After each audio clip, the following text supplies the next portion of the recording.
Hi everyone, this video will give you some additional information about your initial post to the 5-2 discussion, the past and present of the social sciences. In your initial post, you will be sharing an event from either the psychology timeline or the sociology anthropology timeline that you found interesting. You will need to identify that event and discuss why it's personally interesting. What is it that made you choose that event? What personal interest do you have in this event?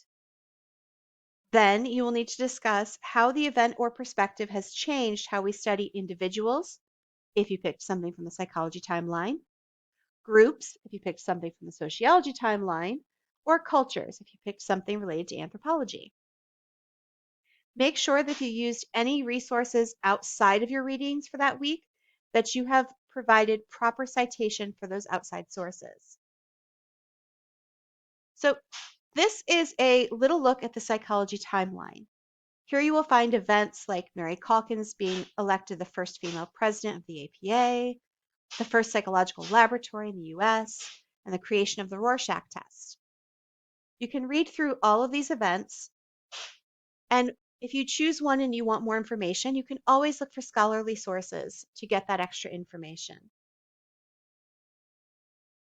You also have the interactive sociology and anthropology timeline, where you can take a look at events like social reform, challenging Eurocentrism, and many more. These are the two areas where you will be choosing an event from for your discussion posts. So remember that you can always take a look at the sample initial post in the week 5 discussion board if you need an example of what this assignment is asking for.